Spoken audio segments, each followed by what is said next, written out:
12 minutinhos para as 9 horas da manhã, nós seguimos com Liberdade de Opinião. Agora vamos ouvir Ricardo Baronovski. Tudo bem, Ricardo? Bom ano novo para você, é a primeira vez que a gente se fala agora em 22, hein? É um prazer, Rafael Colombo, bom dia a todos. Feliz ano novo para todos aí. Vamos aos assuntos do dia, então, meu caro Ricardo. O ministro da Saúde, Marcelo Queiroga, disse ontem que as vacinas para as crianças aprovadas pela Anvisa, vacinas da Pfizer, né, para a criançada que tem entre 5 e 11, devem começar a chegar ao Brasil na semana que vem, provavelmente na segunda, aí passam por todo aquele processo de inspeção pela Anvisa, pelo Ministério, e na segunda quinzena do mês devem chegar a estados e municípios para que comece então o processo de imunização. Pouco tempo, né, para que todas as nossas crianças sejam vacinadas com 2 doses antes do ano letivo. Isso não vai acontecer, as aulas começam entre fim de janeiro e começo de fevereiro. Hoje tem audiência pública, depois da consulta pública que terminou no domingo, hoje a audiência, e aí provavelmente amanhã o Ministério anuncia o calendário de vacinação, se crianças com comorbidade vão ser, como tende a acontecer, vão ser vacinadas primeiro, depois o trâmite todo a gente vai conhecer amanhã. Essa audiência pública, a consulta pública antes e depois da audiência, foi algo inédito nesse processo de vacinação contra a Covid-19, ao contrário do que aconteceu com os adultos, por exemplo. É um aperfeiçoamento do processo, na sua opinião, Ricardo? Não vai servir para muita coisa, porque, enfim, as principais associações de classe, médicos, Anvisa, já disseram que é para vacinar. Como é que você avalia esse processo para as crianças? Pois é, Rafael Colombo, ainda que a consulta pública seja um instrumento de relevante participação social, é sempre bom ouvir, o contraditório é muito saudável. Vejo nesse caso uma certa preocupação que a consulta pública acabe virando uma reunião de condomínio. Vi um dado ontem que me chamou bastante atenção. Desta consulta pública já foram trazidos 24 mil contribuições. Daí eu fico imaginando o que seriam essas 24 mil contribuições. De um lado eu tenho médicos que passam uma vida toda estudando e de outro lado eu tenho teorias da conspiração, que aí fica fácil, né? É muito fácil ser conspiracionista porque basta não estudar. Quando se estuda para construir algo, aí se vê que a situação é um pouco mais difícil. A gente tem que analisar aqui de maneira bastante técnica e deixar a ideologia de fora. Aliás, começando 2022, Rafael, que vai ser um ano muito traumático, ano de eleições. Vejo aqui festividades de fim de ano, famílias que não se conversam, amigos que não se conversam, as pessoas brigando aí na internet. Posso ser bem sincero? Quando se desliga a Câmara, todos esses políticos que as pessoas defendem, eles se reúnem, almoçam juntos, tomam café juntos. Algo é na frente das câmeras, outra situação é fora das câmeras. Evite um pouco dessa litigiosidade que muitos aí gostam de se retroalimentar nas redes sociais. Isso faz muito mal e, na verdade, eles são amigos e todos aqui estão em guerra. Agora, este tema aqui, novamente, a ideologia trazendo prejuízo ao conhecimento técnico. Ainda que a audiência pública seja muito relevante, ouvir a participação social, isso acontece frequentemente, políticas sociais, políticas públicas, decisões econômicas. Quando se fala de temas médicos, aí deveria-se ouvir os médicos. Neste caso, melhor que a consulta pública seria uma junta médica com diversas especialidades, reunindo infectologistas, sanitaristas, estatísticos, para que bem decidissem o que resolver na vacinação das crianças. Termino dizendo o seguinte: a mesma polêmica agora em relação à vacinação das crianças nós enfrentamos na vacinação dos adultos. Quem não se lembra, no início da vacinação dos adultos, a mesma conspiração, as mesmas teorias em voga. E felizmente, Rafael, economizamos 3 mil mortos por dia. Isso num período de um ano, alcançamos aí quase 1 milhão de vidas preservadas. Daqui a pouquinho a gente segue com o Ricardo Baronovski aqui no Novo Dia. Tem informação importante chegando sobre o estado de saúde do presidente Jair Bolsonaro. A equipe médica do presidente descarta uma nova cirurgia. Portanto, o presidente não terá de ser submetido a uma nova cirurgia. Ele está internado com obstrução intestinal em um hospital na cidade de São Paulo desde a madrugada de ontem. Aí a nota que acaba de ser divulgada pelo Vila Nova Star. Hospital onde está internado desde ontem de madrugada Jair Bolsonaro. Eu vou ler a nota aqui para vocês. O Hospital Vila Nova Star informa que o quadro de suboclusão intestinal do senhor presidente da República, Jair Messias Bolsonaro, se desfez. Não havendo indicação cirúrgica, a evolução do paciente clínica e laboratorialmente segue satisfatória e será iniciada hoje uma dieta líquida. Ainda não há previsão de alta. A nota é assinada, entre outros médicos, pelo Dr. Antônio Luiz de Macedo, que é o médico que acompanha o presidente Jair Bolsonaro desde a facada lá em 2018, um dos principais cirurgiões gástricos do país. O presidente Jair Bolsonaro já foi operado por causa de uma obstrução intestinal no ano passado. Aí imagens do presidente caminhando pelo corredor do andar onde ficou internado, onde está internado no Vila Nova Star. Todo um andar está interditado para o atendimento ao presidente da República. Vocês viram que ele estava usando, é uma foto de hoje cedo, ainda está usando a sonda nasogástrica, que o auxiliou a não ter mais dores. Ele também foi medicado com antibióticos a não ter mais dores, né, por causa da obstrução intestinal, ainda consequência da facada lá de Juiz de Fora, no dia 6 de setembro de 2018.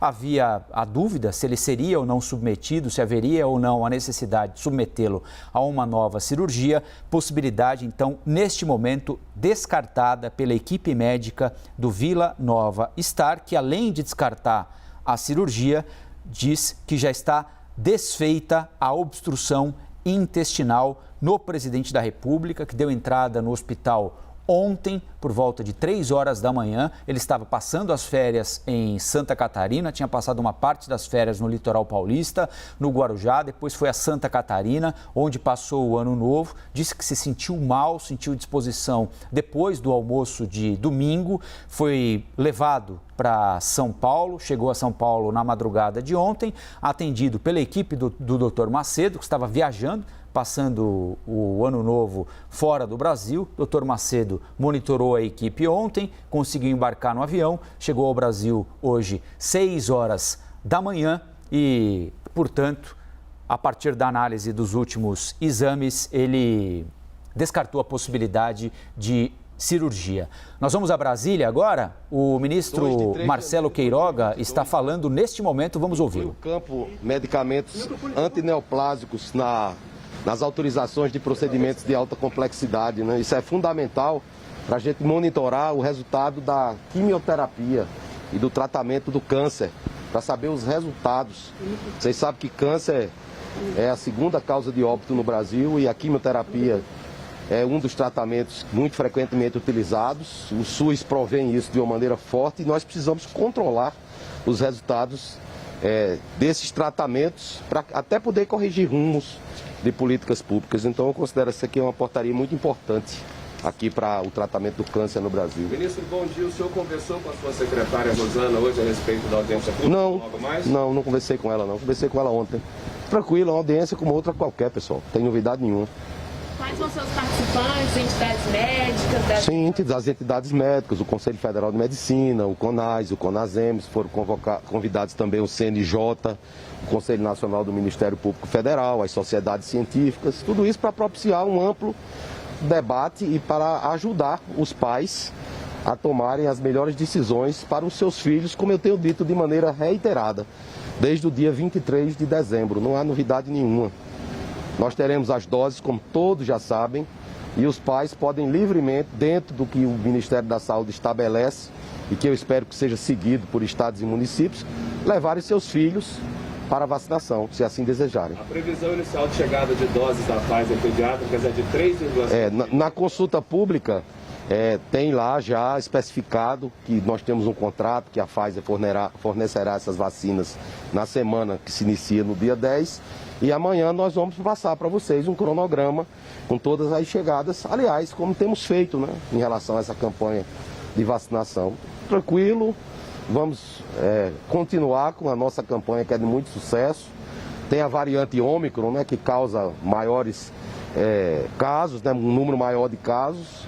Felizmente os dados apontam, pelo menos até o que nós sabemos no momento, que não pressiona muito o sistema de saúde, e a atenção do Ministério se volta em relação a ampliar a cobertura da segunda dose, sobretudo em algumas regiões do país, alguns estados, né, e da dose de reforço. É isso que nós vamos fazer para evitar que haja uma terceira onda forte aqui no Brasil. O senhor acredita que consiga vacinar as crianças a tempo das aulas, do retorno das aulas? Vacinação não tem relação com aula, né? Inclusive a Unicef já pontuou isso, a ONU, a Organização Mundial de Saúde, é parar de criar espuma em relação a questões que são secundárias em relação ao enfrentamento da pandemia da Covid-19. Mas é uma forma de garantir uma segurança maior para as crianças?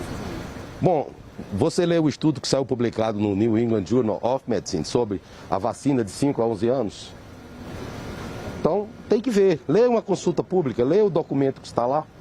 Então, se a gente vai tomar as decisões baseado em estudos randomizados, em ciência de melhor qualidade, ou se toma só baseado em opinião de especialista. Às vezes são especialistas que não são tão especialistas assim, tá bom, pessoal? O presidente hoje... Bom, o ministro da Saúde falando minutos antes, uma hora antes do início da audiência pública, que vai ouvir médicos, especialistas, entidades de classe, representantes de diversos setores da sociedade sobre a vacinação das crianças. Ele promete para amanhã apresentar o cronograma de entrega de vacinas pela Pfizer, vacinas que já estão no contrato que o Ministério da Saúde tem fechado com a farmacêutica já há algum tempo. Há previsão também de entrega de doses pediátricas. O que não se sabe é exatamente a periodicidade dessas entregas e qual é a capacidade da farmacêutica de fornecer vacinas pediátricas em pouco tempo ao Brasil, já que há inúmeros países vacinando as suas crianças já há algum tempo com as vacinas da Pfizer. Os Estados Unidos, por exemplo, a Alemanha, a França e outros países já estão vacinando as suas crianças, portanto é possível entender, ou é preciso entender, se a farmacêutica terá ou não a capacidade de atender tanta gente em tão pouco tempo. Isso provavelmente a gente vai saber amanhã. O ministro, vocês viram, foi perguntado sobre a possibilidade de vacinar, pelo menos todas, evidentemente, não serão vacinadas. São cerca de 20 milhões de crianças entre 5 e 11 anos, têm de tomar 2 doses, né? Mas se será possível vacinar pelo menos uma parte delas antes do retorno às aulas, fim de janeiro, começo de fevereiro, o ministro da Saúde chama de espuma essa discussão sobre a necessidade de que as nossas crianças voltem às escolas imunizadas, lembrando que elas são, neste momento, o único público que não recebeu nenhuma vacina contra a Covid-19. Nós vamos continuar acompanhando, daqui a pouquinho começa a audiência pública. E vamos retomar agora o Liberdade de Opinião com o Ricardo Baranovski, que foi interrompido para informações importantes sobre o estado de saúde do presidente da República, que não precisará ser operado, segundo o boletim médico divulgado agora, e sobre as declarações do ministro da Saúde a respeito da vacinação das crianças. Ricardo, vamos em frente então com os nossos assuntos. Quero tratar com você agora de uma revolta que acontece em determinados setores do funcionalismo público federal, aquilo que convencionou se chamar de elite do funcionalismo federal, né? Depois da Receita, agora os servidores do Banco Central convocaram ontem a categoria a entregar cargos comissionados em protesto por falta de aumento de salário. Banco Central tem 3.500 funcionários na ativa, 500 em funções comissionadas. O objetivo é pressionar por uma reunião com o presidente do Banco Central, Roberto Campos Neto, que eles dizem estão pedindo desde o fim do ano passado. A mesma mobilização, como eu disse, aconteceu na Receita, servidores que estão insatisfeitos porque não estão contemplados no orçamento com o aumento de salário, pagamento de bonificação por desempenho, deixaram os cargos, pediram os bonés.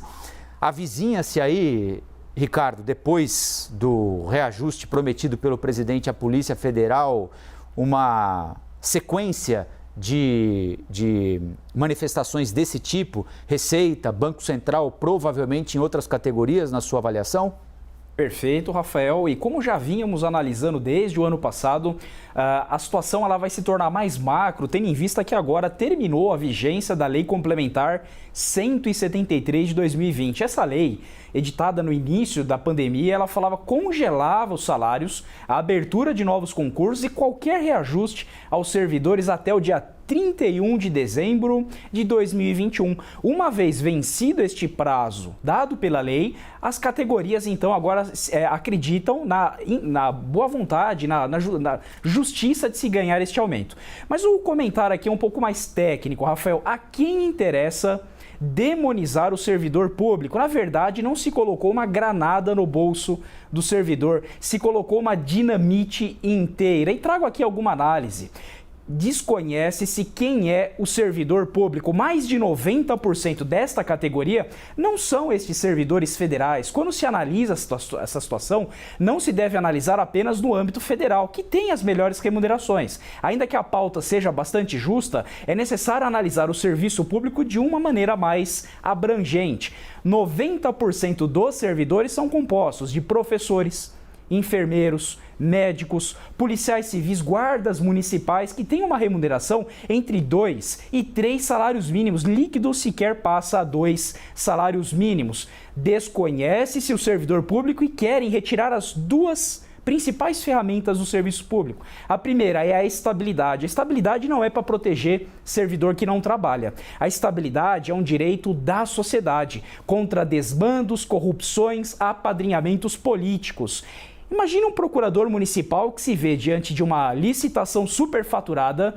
Ele teria coragem de ir contra seu empregador se não tivesse a estabilidade do seu cargo? E o segundo pressuposto é o concurso público. Querem tirar o técnico, aquele servidor que estudou uma vida inteira para ingressar nos quadros da administração e colocar um apadrinhado político. Tira o concursado e coloca o apadrinhado. Então veja que quando se fala de aumento, na verdade não é aumento, é reajuste porque sequer alcança a inflação, não se trata apenas de auditores da Receita, policiais federais, Banco Central, é de toda a categoria, não só no âmbito federal, mas também no âmbito estadual, no âmbito municipal, que tiveram salários congelados nos últimos 5 anos e agora se vem com a ameaça da deforma administrativa. Então é necessário mais conhecimento do servidor público para que se possa debater este tema com mais imparcialidade.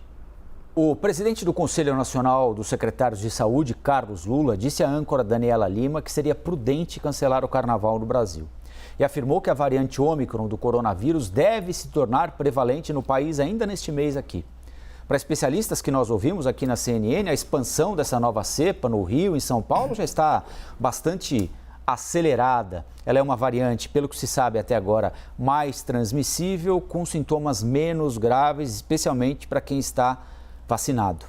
Ricardo, dá para fazer carnaval nessas condições? Vou trazer alguns dados aqui para a gente chegar numa conclusão, Rafael. Olha, nos Estados Unidos, recorde desde o início da pandemia, mais de 1 milhão de infectados.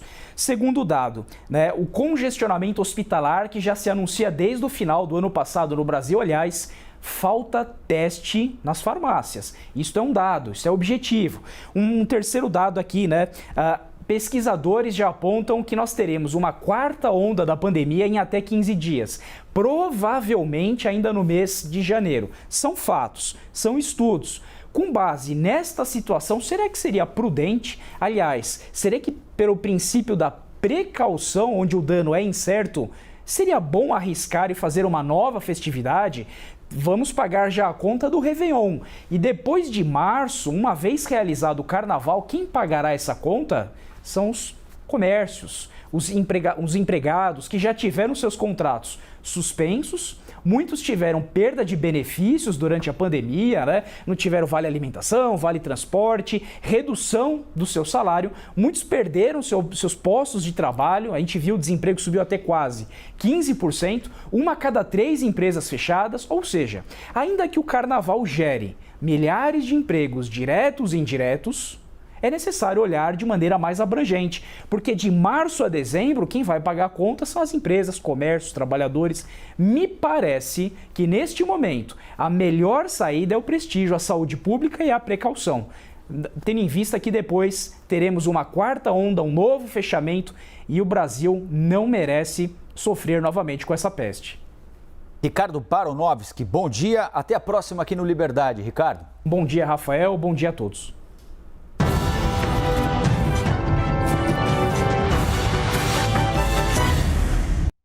As opiniões emitidas pelos comentaristas do quadro não refletem necessariamente a posição da CNN.